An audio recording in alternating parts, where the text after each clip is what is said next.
सुनिए आज की कथा। तो जैसा कि आप जानते हैं, ब्रज में इंद्रोत्सव का आयोजन होने वाला था।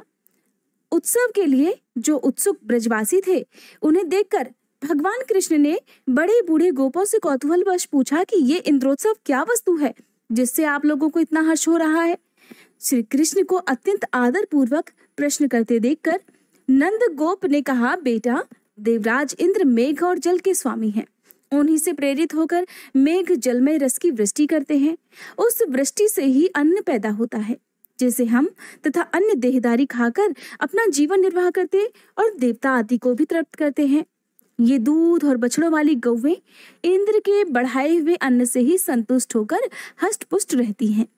जहाँ वर्षा करने वाले मेघ होते हैं, वहाँ बिना खेती की भूमि नहीं दिखाई देती, कोई ऋणग्रस्त नहीं रहता और वहां एक भी भूख से पीड़ित मनुष्य नहीं दिखाई देता। मेघ सूर्य की किरणों द्वारा इस पृथ्वी का जल ग्रहण करते और फिर संपूर्ण लोगों की भलाई के लिए उसे बरसा देते हैं। अतः वर्षा ऋतु में सभी राजा लोग, हम तथा अन्य देहदारी भी बड़ी प्रसन्नता के साथ उत्सव मनाते और देवराज इंद्र की पूजा किया करते हैं। इंद्र पूजा के विषय में नंद गोप का ऐसा कथन सुनकर भगवान दामोदर ने इंद्र को कुपित करने के उद्देश्य से कहा, पिताजी, हम लोग न तो खेती करते हैं और न व्यापार से ही जीविका चलाते हैं। हमारे देवता तो ये गौवे ही हैं, क्योंकि हम सब लोग वनवासी हैं। अन्वीक्षिकी, त्रयी, वार्ता और दंड नीति, ये 4 प्रकार की विद्याएं हैं।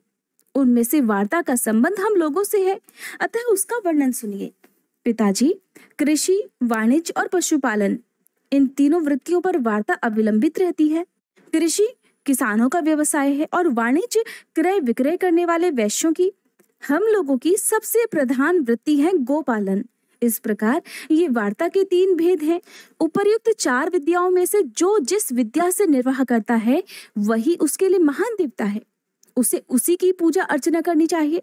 पिताजी, वही उसके लिए उपकारक है। जो मनुष्य एक का दिया हुआ फल भोगता और किसी दूसरे की पूजा करता है, वह इस लोक या परलोक में कहीं भी कल्याण का भागी नहीं होता।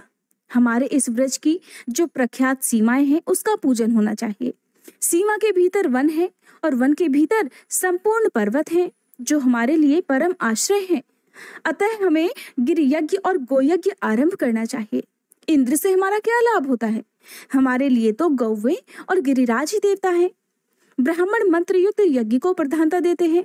किसानों के यहाँ सीर यज्ञ अर्थात हल पूजन होता है और हम जैसे वन और पर्वतों में रहने वाले लोग गिरि यज्ञ और गोयज्ञ का अनुष्ठान करें तो उत्तम रहेगा। इसलिए मेरा तो विचार ये है कि आप लोग भांति भांति की पूजा सामग्रियों से गिरिराज गोवर्धन की पूजा करें। संपूर्ण व्रज का दूध एकत्र किया जाए और उससे ब्राह्मणों तथा अन्य याचकों को भोजन कराया जाए। इस प्रकार गोवर्धन का पूजन, होम और ब्राह्मण भोजन हो जाने पर गौओं का शरद ऋतु में प्राप्त होने वाले पुष्पों द्वारा श्रृंगार किया जाए और वे गिरिराज की परिक्रमा करें। गोपगण, यही मेरी सम्मति है। यदि आप लोग प्रेम पूर्वक यज्ञ करेंगे तो इसके द्वारा गौवें और गिरिराज गोवर्धन पर्वत प्रसन्न होंगे, साथ ही मुझे भी बड़ी प्रसन्नता होगी। श्री कृष्ण का ये वचन सुनकर नंद आदि ब्रजवासियों के मुख हर्ष से प्रफुल्लित हो उठे।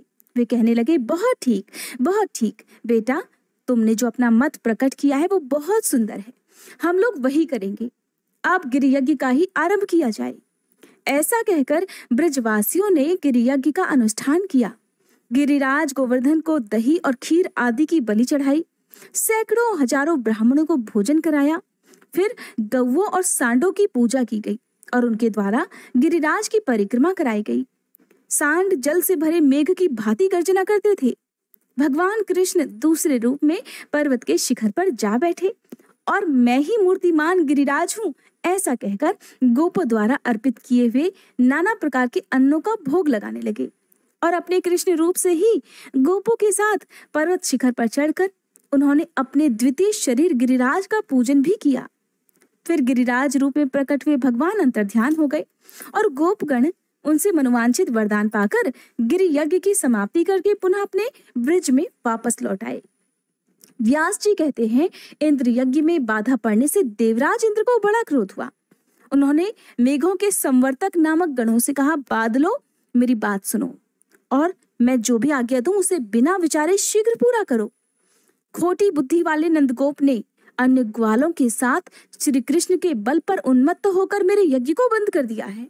इसलिए उनकी जो सबसे बड़ी आजीविका है और जिनका पालन करने के कारण वे गोप कहलाते हैं, उन गौओं को मूसलाधार बारिश से पीड़ित कर दो।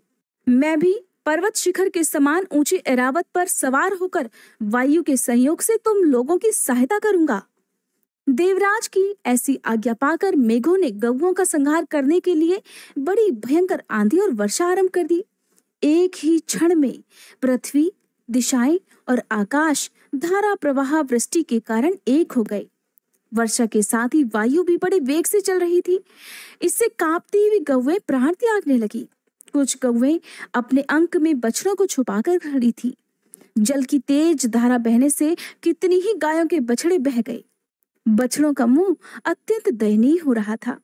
वायु के वेग से उनकी गर्दनें कांप रही थी, मानो वे आर्त होकर मंद स्वर में श्री कृष्ण से त्राही त्राही की पुकार कर रही हूं।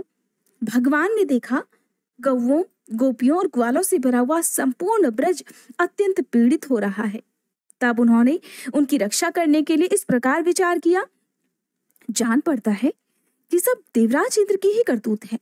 अपना यज्ञ बंद होने से वे हम लोगों के विरोधी हो गए हैं। इस समय मुझे समस्त ब्रज की रक्षा करनी चाहिए।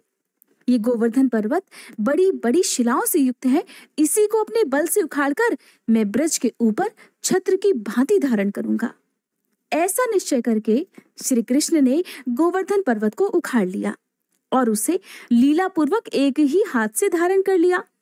पर्वत उखाड़ने के बाद जगदीश्वर श्री कृष्ण ने गोपों से कहा, मैंने वर्षा से बचने का उपाय कर दिया।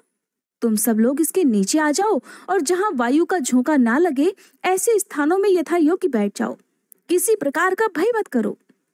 पर्वत के गिरने की आशंका तो बिल्कुल ही छोड़ दो। भगवान के इस प्रकार कहने पर समस्त गोप छकड़ों पर बर्तन भांडे लादे गौओं के साथ उसके नीचे आ गए। वर्षा की धारा से पीड़ित हुई गोपियां भी वहां आ गई। श्री कृष्ण ने गोवर्धन पर्वत को स्थिरता पूर्वक धारण कर रखा था और वह पर्वत तनिक भी हिलता डुलता नहीं था। ब्रज में रहने वाले गोप गोपीजन हर्ष और विस्मयपूर्ण दृष्टि से उन्हें देखते रहे। नंद के ब्रज में मेघों ने लगातार 7 रातों तक वर्षा की। वे इंद्र की आज्ञा से गोपों का विनाश करने पर तुले हुए थे, परंतु श्री कृष्ण तब तक उस पर्वत को धारण किए खड़े ही रह गए। इससे गोकुल की पूर्ण रक्षा हुई और इंद्र की प्रतिज्ञा झूठी हो गई। तब उन्होंने बादलों को वर्षा करने से रोक दिया। बादल हट गए, आकाश स्वच्छ हो गया और इंद्र का षड्यंत्र सफल नहीं हो सका। तब समस्त ब्रज के लोग प्रसन्नता पूर्वक वहां से निकलकर पुनः अपने अपने स्थान पर आ गए। फिर श्री कृष्ण ने भी महापर्वत गोवर्धन को यथास्थान रख दिया। ब्रजवासी विस्मित होकर उनकी ये लीला देख रहे थे। श्री कृष्ण ने तो गोवर्धन पर्वत धारण करके समूचे गोकुल को बचा लिया। ये जानकर इंद्र को उनके दर्शन करने की इच्छा हुई। वे महागज ऐरावत पर आरूढ़ होकर ब्रज में आए। वहां देवराज ने गोवर्धन पर्वत के समीप श्री कृष्ण का दर्शन किया। वे गोप शरीर धारण करके गौवें चरा रहे थे। उनका पराक्रम अनंत था। संपूर्ण जगत के रक्षक भगवान कृष्ण वहां ग्वाल बालों से घिरे हुए खड़े थे। ऊपर पक्षीराज गरुड़ अन्य प्राणियों से अदृश्य रहकर श्री हरि के मस्तक पर अपने पंखों से छाया कर रहे थे। ये देखकर इंद्र एकांत में ऐरावत हाथी से उतरे और प्रेम से एकटक देखते हुए भगवान मधुसूदन से मुस्कुराकर बोले, महाबाहु श्री कृष्ण, मैं आपके समीप जिस कार्य के लिए आया हूं उसे सुनिए। मेरे प्रति